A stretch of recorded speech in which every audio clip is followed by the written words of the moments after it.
समाजवादको प्राप्ति कसरी कमरेड प्रचण्ड तपाईले अहिले बोल्नुपर्ने कुरा एमसीसी सम्झौताको बारेमा हो। एमसीसी सम्झौताले नेपालको हित गर्छ कि गर्दैन? नेपालको अहितमा छ कि छैन एमसीसी सम्झौता? तपाईको मुखबाट नेपाली जनताले यो विषयमा बोल्नु पर्छ भनेर आग्रह गरिरहेका छन्। एमसीसी सम्झौता कुन परिवेशमा गरिएको थियो? अहिले तपाईले बोल्नुपर्ने कुरा हो। एमसीसी का लागि तपाईले र प्रधानमन्त्री शेरबहादुर देउवाले प्रतिबद्धता पत्रमा के लेखेर पठाउनु भएको छ त्यो सार्वजनिक गर्नुस्। अहिले तपाईले बोल्नुपर्ने विषय यो हो। मलाई आज कमरेड प्रचण्डसँग प्रश्न गर्न मन लाग्छ। तपाईले गरेका गल्तीहरुमा तपाईलाई सजाय दिने कि नदिने? तपाईले बुझ्दा बुझ्दै किन यस्तो गल्ती गरिराख्नु भएको छ? लिङ्गदेनले नेताहरूलाई चोर भन्दाखेरि जनताले ताली बजाएर समर्थन गरेका थिए। तपाईले होइन भन्दाखेरि तपाईलाई हुटिङ गरेर बेइज्जत गरेका थिए। त्यो अवस्था रहने छैन। तपाईले एमसीसी सम्झौताको विरुद्धमा मुख खोल्नु भयो भने तपाईको पक्षमा नेपाली जनताले जय जयकार गर्नेछन्। कमरेड प्रचण्ड, तपाईको 10 वर्षीय जनयुद्धमा पनि तपाईले धेरै बुझ्नु भएको छ भन्ने कुरा नेपाली जनताले महसुस गरेका हुन्। त्यो बेला तपाईलाई हेक्का हुनुपर्छ।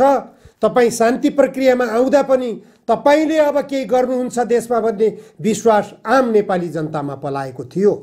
त्यो बेला पूर्व अञ्चलाधीशहरू जसले राजाको हनुमानको रूपमा काम गरेका थिए, पूर्व सिडिओहरू, पञ्चायतकालका राष्ट्रिय पञ्चायत सदस्यहरू, पञ्चायतकालका मन्त्रीहरू सबैले तपाईको देशभक्ति आन्दोलनको आशा गरेका थिए, विश्वास गरेका थिए। तपाईलाई समर्थन गर्दै तपाईको पार्टीमा आकर्षणको लहर बढेको थियो। आज के छ अवस्था?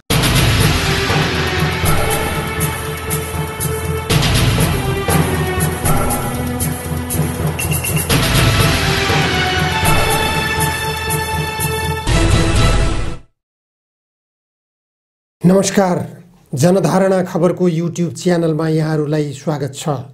आजको जनचासोको 202 श्रृङ्खलामा म उपस्थित भएको छु। निमकान्त पाण्डे। आज 2078 साल मङ्सिर 27 गते नेकपा माओवादी केन्द्रका अध्यक्ष प्रचण्डले नयाँ दस्तावेजको तयारी गरिरहनु भएको छ। मैले हिजो पनि यस विषयमा केही उल्लेख गरेको छु। प्रचण्डले के बुझ्नु भएको छैन, बुझ्नु भएको छ। धेरै कुरा बुझ्नु भएको छ। उहाँले नबुझेको कुरा केही पनि छैन भन्न सकिन्छ। 10 वर्षे जनयुद्धका दौरानमा उहाँले नेपालको काया पलट गर्ने भनेर उद्घोष गर्नुभएको थियो। जुन उहाँको दृढता थियो, त्यो दृढतामा नेपाली जनताले मृत्युवरणका निम्ति लामबद्ध थिए। नेपाली जनता मर्न तयार थिए। 17,000 जनता मरिसकेको देख्दा देख्दै पनि अरू लामबद्ध थिए। तर प्रचण्डले बाटो भुल्नुभयो। उहाँले नबुझेर भुलेको होइन, बुझेर भुल्नुभयो। त्यो बेला डाक्टर बाबुराम भट्टराईले भन्थे प्रचण्ड राजावादी हो। प्रचण्डले भन्ने गर्नुहुन्थ्यो बाबुराम भट्टराई भारत परस्त हो। एउटालाई दरबार परस्त, अर्कोलाई भारत परस्त। यसरी पार्टी भित्रैको आरोप प्रत्यारोप बाहिरिएको थियो। यो बाहिरिने क्रममा त्यहाँ के भएको होला भन्ने अनुमान गर्न सकिने अवस्था थियो। त्यो बेला प्रचण्डले डाक्टर बाबुराम भट्टराईलाई कारबाही गर्नुभयो। कारबाही गरिएपछि बाबुराम भट्टराईलाई श्रम शिविरमा राखियो। सम्भवतः त्यो बेला बाबुराम भट्टराईलाई मृत्युदण्डसम्मको सजाय हुन सक्ने अवस्था देखिएको थियो। त्यसरी मृत्युदण्ड पाएका धेरै थिए। त्यहाँ मृत्युदण्ड पाउनेहरूमा अरू पनि भएका हुनाले डाक्टर बाबुराम भट्टराई पनि उनले गरेको गल्ती अनुसार भारत परस्तको राजनीति खास गरेर त्यसबेला बाबुराम भट्टराई पनि सायद मारिन्छन् कि भन्ने आशंका पैदा भएको थियो। त्यो बेला म स्वयंले सम्पादन गर्ने जनधारणा साप्ताहिकमा यो पार्टीको आन्तरिक अवस्थाबारेमा समाचार प्रकाशन भयो। त्यो समाचार प्रकाशन भइसकेपछि त्यस अवस्थामा भूमिगत सञ्चालन भइरहेको त्यो पार्टी, गोप्य रूपमा भइरहेका उसका गतिविधिहरू जनधारणा साप्ताहिकमा प्रकाशित भएपछि पार्टीभित्र एक किसिमको तहल्का मचिएको जानकारी प्राप्त भयो। त्यो बेलाका प्रचण्डका विश्वासपात्र, अहिले पनि विश्वासपात्रमै चिनिनुहुन्छ कृष्णबहादुर महरा, उहाँले मलाई फोन गर्नुभयो। युद्धकालमा, युद्धकाल यस्तो काल थियो जति बेला माओवादी कित्ताबाट फोन आयो भने पनि किन आयो होला भन्ने त्रास हुन्थ्यो। कृष्णबहादुर महराले फोन गर्नुभयो, तपाईले पार्टीको आन्तरिक जीवनमा हस्तक्षेप गर्नुभयो, सार्वजनिक गर्न नहुने समाचार सार्वजनिक गर्नुभयो, अध्यक्षको अनुमति अनुसार मैले तपाईलाई फोन गरिरहेको छु, तपाईलाई कारबाही किन नगर्ने, अध्यक्षको आदेश अनुसार यो प्रश्न तपाईलाई मैले गरिरहेको छु। कृष्णबहादुर महराको यो प्रश्न थियो। मैले डाक्टर बाबुराम भट्टराई र त्यो बेलाका दीनानाथ शर्मा समेतलाई पार्टीले कारबाही गरेको थियो, पार्टीबाट निष्कासन गरेको थियो, श्रम शिविरमा पठाएको थियो र जनसेनाको घेराबन्दीमा बाबुराम भट्टराई लगायतका केही नेताहरूलाई श्रम शिविरमा राखिएको थियो।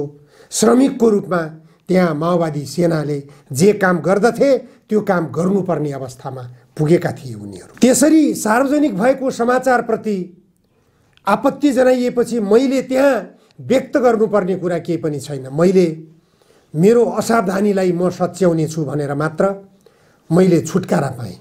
कृष्णबहादुर महराको टेलिफोन पछि अरू धेरैले मलाई टेलिफोन गर्नुभयो, तपाईले गलत काम गर्नुभयो, पार्टीको आन्तरिक जीवन बारेमा समाचार प्रकाशन गर्न हुँदैन थियो। मलाई निकै आतंकित बनायो त्यो बेला कृष्णबहादुर महरा लगायतका केही मित्रहरूको फोन सन्देशले। म कारबाहीमा पर्छु। त्यो बेला कारबाही भन्न साथ पत्रकारहरूका गर्दन पनि काटिएका थिए, शिक्षकहरूलाई रुखमा बाँधेर काटिएका अवस्था पनि देखिएका थिए, गोली सामान्य रूपमा चलिरहेका थिए। सेनाले माओवादीको आशंकामा मार्ने गर्थ्यो भने माओवादीले विभिन्न आशंकामा पार्टीका आन्तरिक गतिविधिहरू सार्वजनिक गरेको आशंका लगायत विभिन्न खालका आशंकाहरू हुन्थे। त्यसरी सामान्य आशंकाको भरमा पनि गोलीको निशाना, खुकुरीको धारको निशाना पर्नुपर्ने हुन्थ्यो। धेरै होनहार व्यक्तित्वहरू, होनहार युवाहरूले यस्तो खालको अपराधिक गतिविधिबाट ज्यान गुमाएका छन्। त्यसकारण म पनि त्यो बेला आतंकित हुनुपर्ने अवस्था थियो। मलाई आज कमरेड प्रचण्डसँग प्रश्न गर्न मन लाग्छ, तपाईले गरेका गल्तीहरूमा तपाईलाई सजाय दिने कि नदिने?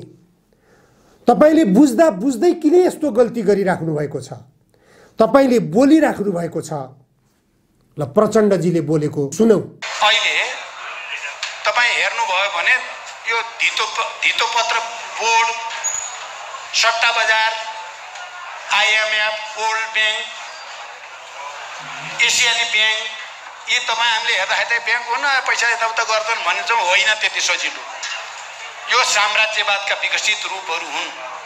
यो वित्तीय एकाधिकार पुँजीवादलाई बलियो बनाउने, त्यसलाई अगाडि बढाउने र नाफा सोहोरेर संसारका केही सीमित पुँजीपतिहरूको हातमा संसारकै धन एकट्ठा गर्ने र विश्वका अत्यधिक धेरै 80% जनसङ्ख्यालाई भोको-नाङ्गो राख्ने प्रणाली हो यो। सिधै पुँजीबाट पुँजी लिने, पुँजीको लगानी अब उत्पादनमा हुँदैन। के प्रचण्ड नबुझेको व्यक्ति हुनुहुन्छ? साम्राज्यवादीहरूको योजना के छ भन्ने कुरा प्रचण्डले बुझ्नु भएको छ भन्ने कुरा प्रचण्डले बोल्नु भएको यो भिडियोबाट स्पष्ट हुन्छ। उहाँले सबै कुरो बुझ्नु भएको छ। देशमा साम्राज्यवादीहरूले कसरी दोहन गर्न खोजिरहेका छन् यो बुझ्नु भएको छ। तर अहिले जो प्रचण्डजी बोलिराख्नु भएको छ यो नेपाली जनताले चाहेका छैनन्। यो नेपाली जनताले धेरैले बुझेका छन्। यसका विरुद्ध के गर्ने? अब यसका विरुद्ध गन्तव्य समाजवाद हो।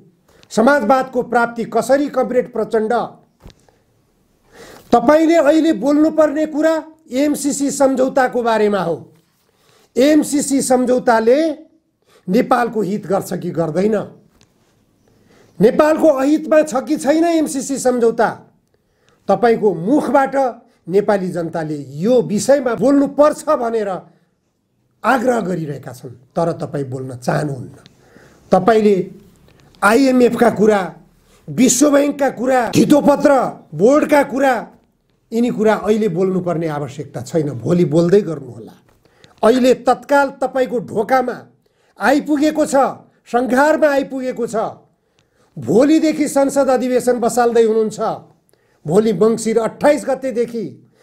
त्यही मङ्सिर 28 गतेको संसदबाट MCC सम्झौता तपाईँहरू पारित गर्दै हुनुहुन्छ भन्ने आतंक छाएको छ नेपाली जनतामा।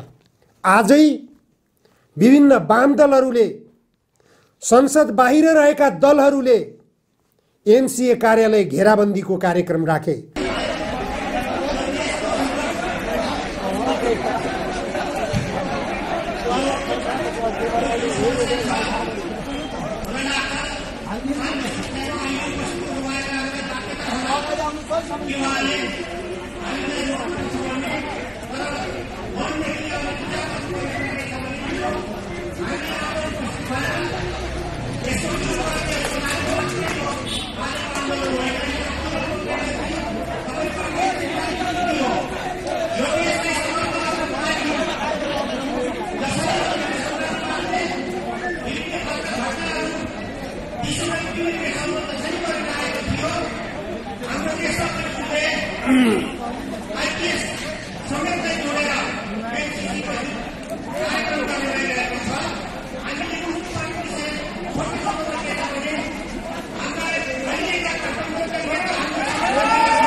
तपाईहरूले दमन गर्नुभयो। सत्ता गठबन्धनको एउटा नायक हुनुहुन्छ तपाईँ। तपाईँ MCC विरोधीहरूलाई दमन गर्न मात्र अग्रसर भइरहनु भएको छ। यो दमन कहिलेसम्म, जनतालाई झुक्क्याउने कहिलेसम्म? तपाईले यो भिडियोमा बोल्नु भएको जो शब्दहरू छन्, यी शब्दहरू अहिले बोल्नुपर्ने आवश्यकता कसैले महसुस गरेको छैन। अहिले तपाईले बोल्नुपर्ने आवश्यकता हो MCC सम्झौताको बारेमा। MCC सम्झौता कुन परिवेशमा गरिएको थियो? अहिले तपाईले बोल्नुपर्ने कुरा हो MCC का लागि तपाईले र प्रधानमन्त्री शेरबहादुर देउवाले प्रतिबद्धता पत्रमा के लेखेर पठाउनु भएको छ त्यो सार्वजनिक गर्नुस्। अहिले तपाईले बोल्नुपर्ने विषय यो हो। शेरबहादुर देउवाले झुक्क्याएर तपाईलाई दस्तखत गराएका हुन्। यदि हुन् भने त्यो सार्वजनिक गर्नुस्। नेपाली जनताले तपाईको पक्षमा वकालत गर्छ, तपाईको पक्षमा नाराबाजी गर्छ। जसरी लिङदेनले नेताहरूलाई चोर भन्दाखेरि जनताले ताली बजाएर समर्थन गरेका थिए, तपाईले होइन भन्दाखेरि तपाईलाई हुटिङ गरेर बेइज्जत गरेका थिए, त्यो अवस्था रहने छैन। तपाईले MCC सम्झौताको विरुद्धमा मुख खोल्नुभयो भने तपाईको पक्षमा नेपाली जनताले जय जयकार गर्नेछन्। कमरेड प्रचण्ड, बाटो नबिराउनुस्। MCC सम्झौताले तपाईलाई समाजवादतर्फ लाँदैन। MCC सम्झौताले तपाईलाई उपनिवेशवादतर्फ लैजान्छ, साम्राज्यवादको दलाल बनाउन लैजान्छ, साम्राज्यवादको खुट्टामा ढोग्न लैजान्छ। त्यसकारण तपाईँ त्यसतर्फ जाने वा समाजवादको गन्तव्य समातेर वैज्ञानिक समाजवादतर्फ देशलाई अगाडि बढाउने, देशलाई समृद्ध बनाउने, नेपाली जनतालाई समृद्ध बनाउने, नेपाली जनतालाई जीवनस्तर माथि उठाउने, नेपाली जनतालाई रोजगारी दिलाउने, नेपालमा कृषि उत्पादन बढाउने, नेपालमा उद्योगको लहर सिर्जना गर्ने, नेपालका जल सम्पदाबाट विद्युत उत्पादन गरेर यो देशलाई झिलिमिली बनाउने तपाईको गन्तव्य कता हो? सबै कुरो बुझ्नु भएको छ भन्ने कुरो तपाईको भिडियो सन्देशबाट बुझियो, सुनियो, हेरियो। तपाईको 10 वर्षीय जनयुद्धमा पनि तपाईले धेरै बुझ्नु भएको छ भन्ने कुरा नेपाली जनताले महसुस गरेका हुन्। त्यो बेला तपाईलाई हेक्का हुनुपर्छ। तपाईँ शान्ति प्रक्रियामा आउँदा पनि तपाईले अब केही गर्नुहुन्छ देशमा भन्ने विश्वास आम नेपाली जनतामा पलाएको थियो।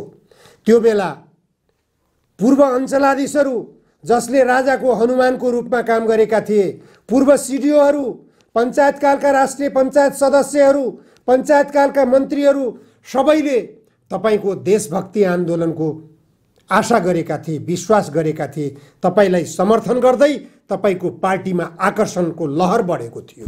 आज के छ अवस्था? आज अवस्था राजतन्त्रको वकालत गर्ने, नेपालमा हिन्दू राष्ट्रको वकालत गर्ने राजेन्द्र लिङदेनले भाषण गर्दाखेरि तालीको गडगडाहट भयो। तपाईले देख्नु भएको कुरा हो। किन भयो त्यो? जनताको आवाज बोल्न सिक्नुस्, जनताको आवाज बोल्नुस्, जनताले के चाहेका छन् त्यो बुझ्नुस्। जनताले अहिले तपाईले यो भिडियोमा बोलेको सुन्न चाहेका छैनन्, यो थाहा छ जनतालाई। एनसेल किन ल्याउनु भयो? एनसेलले लुटेको पैसो किन चुपचाप सहेर बस्नु भएको छ? किन एमसीसी भित्र्याउँदै हुनुहुन्छ? नेपाली जनताले तपाईको मुखबाट यिनी कुरा सुन्न चाहेका छन्। यिनी नेपालको लागि आवश्यक नभएका योजनाहरू हुन्, आवश्यक नभएका परियोजनाहरू हुन्। यस्ता परियोजनाहरूलाई विदा गर्ने, राष्ट्रिय पुँजीपतिहरूलाई विकसित गर्ने, दलाल पुँजीपतिहरूलाई देशबाट लखेट्ने, आज उद्योगपतिको आवरणमा एमसीसी सम्झौताको पक्षमा वक्तव्यबाजी गर्ने दलाल व्यापारीहरू, दलाल व्यवसायीहरू तपाईका हनुमान छन्, तपाईका भक्तजन छन् भनेपछि तपाईले के को यहाँ आइएमएफ र धितोपत्र बोर्डका विरोधका कुरा गर्नुहुन्छ? तपाईको घेराबन्दीमा रहेका ती दलाल व्यापारीहरूको घेराबन्दीबाट तपाईँ बाहिरिनुहोस्। गन्तव्य समाजवाद, गन्तव्य वैज्ञानिक समाजवाद, वैज्ञानिक समाजवादको प्राप्ति कसरी, त्यो विषयमा बहस सृजना गर्नुहोस् तपाईको पार्टीभित्र। हस्, आजलाई यति मात्र। धन्यवाद।